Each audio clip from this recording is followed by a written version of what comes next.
विदेश में जो बच्चे पढ़ते हैं उनको लगता है। दूसरी फिगर ये कहती है कि 5 बिलियन भारत सरकार ने लगभग 4 करोड़ बच्चों के लिए रखा। तो बात आपको सोचना जरूरी है।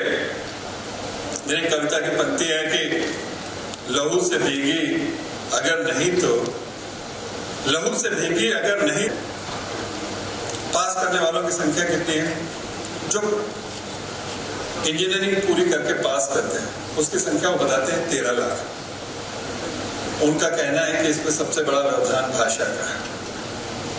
हमारे एक मित्र मध्य प्रदेश गए, उनको There are many universities along the way. You too will find that I'm sure two tracks in the state. An important lesson for me here was never mess. Able to talk to a client properly, or is able to write emails in a better way, or is able to present himself or herself in the best possible manner, will slightly get an upper edge, and that is something that I'm catering to. This is and their problems. It was doubly difficult for me, for I had and colorful. One more color was to unfold. Because of my work in IT, I was building time and compost as I was by then, collecting my bricks as it was. I had to ensure that my large office was actually shielded from being subjected to placement of papers rather than a search that yielded papers. And I did, and barred all of us from entering. That I would pretend to find that funny. It was not funny. Trust me, it was not. My first time in Kashmir was very difficult. It involved a lot of unlearning, a lot of humility, and a lot of empathy. This time, the Prithvi Theatre in Mumbai, their auditions, and no, was living in the stories of Shakespeare. I was joined by Nisar Ahmed and Salman Shah from IIT Kharagpur. And together we continued working tirelessly with our shared mission to increase the representation of. हाँ, ये एक बहुत ही अच्छा event है और मैं इसके लिए डॉक्टर ओबू चंद्रशेखर और उनकी टीम को बहुत बहुत बधाई देना चाहता हूँ कि उन्होंने इस लेवल का इवेंट यहाँ पे ऑर्गेनाइज़ किया है। जैसा कि आप सब ने सुना होगा, इनिशियली जब इन्होंने इसकी इंट्रोडक्शन दी थी, बहुत महीनों से ये एक प्रयास चल रहा था जिसमें कि वैली के डिफरेंट यूनिवर्सिटीज़, कॉलेजेस, स्कूल से बच्चों को प्रेरित करके, उनको इनकरेज करके, उनको उनके मनपसंद टॉपिक के ऊपर 2 से 3 मिनट बोलने के लिए कहा गया था, अपने आइडियाज़ को शेयर करने के लिए कहा गया था। वहाँ से जो लड़के चुन करके, जो बच्चे चुन करके आए, उनको फिर NIT श्रीनगर में एक सेकंड फेज़ के इवेंट में उनको 2 से 3 मिनट बोलने का मौका दिया गया। वहाँ से फिर जो फाइनल उनकी सिलेक्शन हुई, जिसमें कि डिफरेंट उनके ओपिनियंस थे, वो चाहे एजुकेशन से रिलेटेड थे, स्पोर्ट्स से रिलेटेड थे, एंटरटेनमेंट इंडस्ट्री से रिलेटेड थे, हॉस्पिटैलिटी इंडस्ट्री से रिलेटेड थे। बच्चों को एक अपनी अंदर की आवाज़, जो उनका मन जो है जिस चीज़ में, जिस तरफ जाने को कर रहा है, जो कैरियर ऑप्शन चूज़ करने को कर रहा है, या वो कैसा सोचते हैं यहाँ के डिफरेंट अवेलेबल कैरियर ऑप्शंस के बारे में, उसके बारे में उन्होंने बात की। वहाँ से जो फिर सेलेक्ट हुए स्टूडेंट्स, उनके लिए TEDx इंटरनेशनल की तरफ से ये आज एक फाइनल इवेंट है जिसमें कि उनको 9 से 10 जो बहुत अपने एरिया में अकम्पलिश्ड पीपल हैं, जैसे ब्यूरोक्रेसी में है वजाहत हबीबुल्ला साहब हैं, आप सब उनसे वाकिफ़ हो, उन्होंने तो बहुत साल यहाँ पे काम किया है, एंटरटेनमेंट इंडस्ट्री से हैं, स्पोर्ट्स इंडस्ट्री से हैं, दूसरे फिल्म इंडस्ट्री से हैं, तो उस तरह के लोगों से उनको रूबरू आज करवाया जाएगा ताकि उनको एक इंस्पिरेशन मिले और वो सोच सकें कि उनका इंटरेस्ट किस तरफ है, उनको अपना कैरियर पाथ किस तरफ को चूज़ करना चाहिए। तो ये मेरे ख्याल से ये एक बहुत ही अच्छी अपॉर्चुनिटी है वैली के बच्चों के लिए, जहाँ पे कि वो अपने आप को एक्सप्लोर कर सकते हैं। It is exploring one self कि मेरा क्या इंटरेस्ट है, ना कि पेरेंट्स जो उनको बोलेंगे कि कौन सा कैरियर पाथ उनको चूज़ करना है, डॉक्टर बनना है, इंजीनियर बनना है या ब्यूरोक्रेट बनना है। उस तरह से मुझे लगता है कि ये एक बहुत ही फ़ायदेमंद बात है। इससे बच्चों को, बहुत स्टूडेंट्स को बहुत एक्सपोजर मिलता है when they listen to the famous personalities in ऐसे इवेंट्स और भी होने चाहिए। और मुझे लगता है कि NIT श्रीनगर और नॉट ओनली कश्मीर यूनिवर्सिटी, जो बाकी यूनिवर्सिटीज़ है यहाँ पे, जैसे इस्लामिक यूनिवर्सिटी है, सुकास्ट है, सबको मिलकर के इस डायरेक्शन में काम करना चाहिए।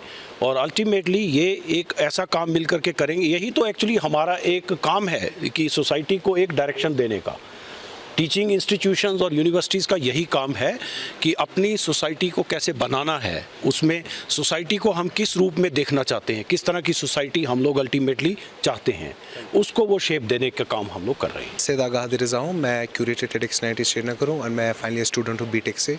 और ये है Mir Faizan, he is the organizer and licensee well, and we have along with all our team members of more than 60 people from across BTech first year to fourth year, हम मिल के हमने ये TEDx ऑर्गेनाइज किया है with the help of our faculty members and everyone. What is the motive of this program? So basically TED Talk is an international conference और ये पूरे around the world होती है, and getting it to Srinagar, Kashmir basically is something that we are so proud of doing. And then basically इस बार हमने क्या किया, हमने इस बार स्कूल स्टूडेंट्स को इन्वॉल्व किया और कॉलेज स्टूडेंट्स को, जैसा कि बोल रहे थे सर। तो हमने मोर देन 250 स्कूल्स में गए, हमने वहाँ मिनी TED इवेंट्स किए जहाँ इसी तरह से स्टूडेंट्स आए, उन्हें अपनी TED टॉक्स प्रेजेंट की। उसके बाद हमने टॉप स्टूडेंट्स को लाया NIT Srinagar state level competition के लिए, और टॉप 50 स्टूडेंट्स को आज हमने यहाँ डायरेक्ट एंट्री दी है। क्यों हमने उनको दिए? बिकॉज वो आज यहाँ आए, और जो हमारे मेन स्पीकर जैसे वजाद साहब हो गए, मुबीन मसूदी साहब हो गए, PV वेंकटा कृष्ण साहब हो गए, दक्ष सेठी, इतने हमारे 10-12 स्पीकर्स टॉप लेवल स्पीकर्स हैं, उनके साथ आए, उनकी देखी कि वो कैसे करते हैं, और विटनेस दिस इवेंट लाइव।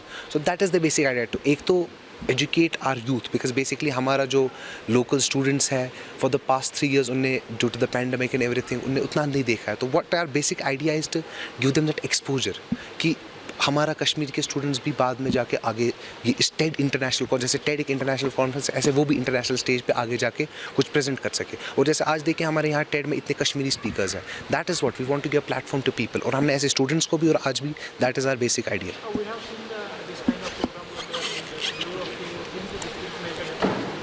या बेसिकली आज क्योंकि हम बहुत टाइम के बाद, जैसे आप कश्मीर यूनिवर्सिटी में देखिए, आज 2018 के बाद यहाँ कन्वोकेशन कॉम्प्लेक्स में पहला एक इवेंट हो रहा है। तो आप देखिए ऐसे events we have to do to involve students, to involve the youth of JNK such that they can do better, we can improve ourselves, we can go into the main stage and improve, because what I believe is that we only lack the opportunities. I believe that we have so much potential here, but we lack the opportunity. So what we are basically trying to do is give that platform, to give that opportunity to have the youth of Jammu and Kashmir at the international. Program जो TEDx NIT का था, बहुत ही एक अच्छा programme है। उनको एक platform मिलेगा मेंटरिंग का, और प्लस जो इससे पहले एक एक्सरसाइज हुई है कि बेस्ट स्टूडेंट्स को उन्होंने यहाँ कन्वोकेशन कॉम्प्लेक्स में बुलाया हुआ है, उनकी मेंटरिंग होएगी डिफरेंट टॉपिक्स पे। कहीं पे फूड प्रोसेसिंग है, कहीं पे फैशन डिज़ाइनिंग है, कहीं पे IT है। तो इससे जो है कि जो हमारे मुल्क के या स्टेट के बेस्ट मेंटर्स हैं वो उनके साथ इंटरैक्ट करेंगे, तो डेफिनेटली वो माइंडसेट और विजन जो स्टूडेंट्स का होता है, उनकी पर्सनैलिटी को फ्रेम करते हैं, और वो आगे कोई ना कोई आइडिया लेके अपनी लाइफ में, अपने करियर में उसको यूज़ करते हैं। होते रहते हैं ऐसे सिमिलर बहुत प्रोग्राम होते रहते हैं, और हमारे अपनी कश्मीर यूनिवर्सिटी में भी होते रहते हैं, बाकी इंस्टीट्यूट्स भी करते हैं, क्योंकि एकेडमिक इंस्टीट्यूट्स जितने भी हैं उनका तो मेन मैंडेट यही होता है कि we have to do programs for overall personality development of students. सिर्फ टीचिंग ही नहीं, रिसर्च ही नहीं, ऐसे प्रोग्राम्स भी स्टूडेंट्स के लिए बहुत इंपॉर्टेंट होते हैं, क्योंकि इससे उनको बहुत कॉन्फिडेंस आता है एक अपने एकेडमिक करियर में भी, और आगे जब वो किसी प्रोफेशनल करियर में जाएंगे। कहीं हद तक हमने उस चीज़ को कवर किया है। आप देखेंगे स्टूडेंट्स कैंपस में होते हैं, अपने क्लासेस में होते हैं। वो जो कोविड सिचुएशन थी वो हमारी नहीं थी, पूरे दुनिया की थी, वो हम भी उसमें आगे बीच में। तो आस्ता आस्ता we are trying to overcome that. Subscribe Asian Mail, press bell icon, never miss an update.